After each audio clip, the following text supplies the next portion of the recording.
പൊന്നേന്ദ്രൻ എന്തുവാടെ നാട്ടിൽ നടക്കുന്നത്? നിസാര കാര്യത്തിലവന്മാര് തല്ലിയും കൊല്ലിയും ചെയ്യുന്നത്. ഇന്നെല്ലാം ബീഡി വാങ്ങിക്കാൻ പോയപ്പോഴത്തേക്ക് അവിടുത്തെ ഒരു പയ്യൻ സർബത്തിൽ കസ്കസ് ഇട്ടില്ലെന്നും പറഞ്ഞ് അവനെ പിടിച്ച് കിസുക്കെന്നും പറഞ്ഞിരിക്കുന്നത്. നിന്റെ മോനും ശരിയല്ലെന്ന് നാട്ടിലൊരു വർത്താനം ഉണ്ട്. എന്തൊരു വർത്താനം അത്? എന്റെ മോൻ അങ്ങനെ കാര്യമില്ലാത്ത കാര്യത്തിനൊന്നും അടി ഉണ്ടാക്കത്തില്ല. വന്നല്ല എന്താ ഇന്നലെ മോ കവലയിൽ എന്തെങ്കിലും പ്രശ്നം ഉണ്ടാക്കിയ? കവലയില് ഒരുത്തന്നെ തലയും കടിച്ചു പൊട്ടിച്ച് അവനെ അടുത്ത് ആ ഓടയിലങ്ങിട്ട് ക്ലോസ് ആക്കി. Deadly combination. അല്ല കാര്യം എന്തിരി പറഞ്ഞ പോലെ കാര്യം എന്തിരി? കടയിൽ ചെന്ന് രണ്ടുപേർ പാലോചിച്ചപ്പോ ഉമ്മെന്ന് ആരാവൻ ഉമ്മെന്ന് പറയുന്നത് അത്ര വലിയ തെറ്റാണ്.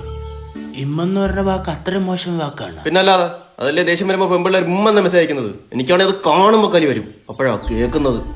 ചന്ദ്രേട്ടൻ ചായ പിടിച്ചാ? ഉമ്മെന്ന് പറയുമ്പോ പിടിച്ചിടിച്ചാല അച്ഛൻ ഇന്ന് കടയിൽ പോകുന്നില്ലേ?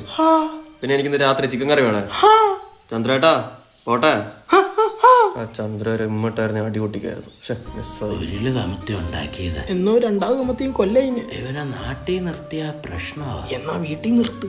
ഓടാ, ഇനി ഞാറിയാതെ ഇമ്മെന്നെങ്ങാണം പറയണം, എന്നെ എടുത്ത് ഓടയിടണം. ഒന്ന് ആലോചിച്ച് നോക്കി, മകൻ അച്ഛനെ ഓടയിലിട്ട് കൊന്നു. ഇതിലും വൃത്തിയിട്ട വാർത്ത വേറെ ഉണ്ടാ? പക്ഷെ പത്രത്തിൽ വായിക്കാൻ രസമായിരിക്കും.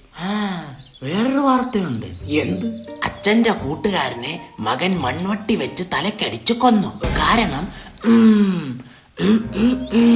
ചന്ദ്രൻകുട്ടിയെ. വേണ്ട വേണ്ട വേണ്ട, വിട് വിട് വിട്. അല്ല പുറത്തോട്ട് എങ്ങനെ വിടും?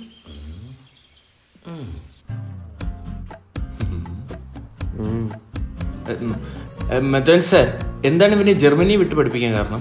എനിക്ക് പൊയ്ക്കൂടെ?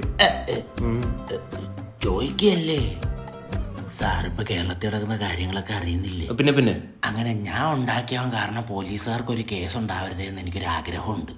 കേസിലേറെ ഞാനാവല്ലേന്ന് എനിക്കൊരു ആഗ്രഹമുണ്ട്. അതാ പറഞ്ഞേ, ഇവന് ജർമ്മനിയിലോട്ട് അങ്ങ് തട്ടാം. അങ്ങനെയാണെങ്കിൽ കറക്റ്റ് സ്ഥലത്താണ് വന്നിരിക്കുന്നത്. നമ്മുടെ ഈ എഡുവെൽറ്റ് ഓവർസീസ് വഴി 2000-ലധികം കുട്ടികളാണ് ജർമ്മനിയിൽ പോയിരിക്കുന്നത്. പിന്നെ നമ്മൾ വഴി പോവുകയാണെങ്കിൽ സർവീസ് ചാർജ് വളരെ ലോ ആണ്. പിന്നെ ജർമ്മനിയിൽ ഫ്രീ എഡ്യൂക്കേഷൻ ആണ്, ട്യൂഷൻ ഫീസ് ഇല്ല. അത് കൊള്ളാം. പിന്നെ നമ്മൾ ഫ്രീ IELTS കോച്ചിങ് ആണ് പ്രൊവൈഡ് ചെയ്യുന്നത്. അതുമല്ല, നമുക്ക് സ്വന്തമായിട്ട് ജർമ്മൻ ലാംഗ്വേജ് അക്കാഡമി ഉണ്ടായിട്ട് സ്റ്റുഡൻസിന് 50% ഓഫറിൽ ജർമ്മൻ പഠിക്കാൻ പറ്റും. അല്ല, എന്റെ മോന്റെ കഴിവ് കാരണം അവിടെ അഡ്മിഷൻ കിട്ടിയില്ലെങ്കിലും പേടിക്കണ്ട, 100% റീഫണ്ട് ഉണ്ട്. അപ്പൊ ഫിക്സ്. മാതാപിതാക്കൾ ഗുണ്ടകളായില്ലേ? ആപ്പിള് വാങ്ങിയ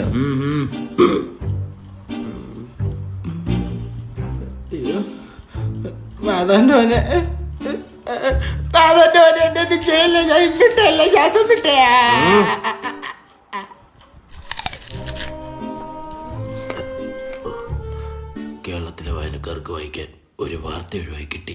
മോനെ,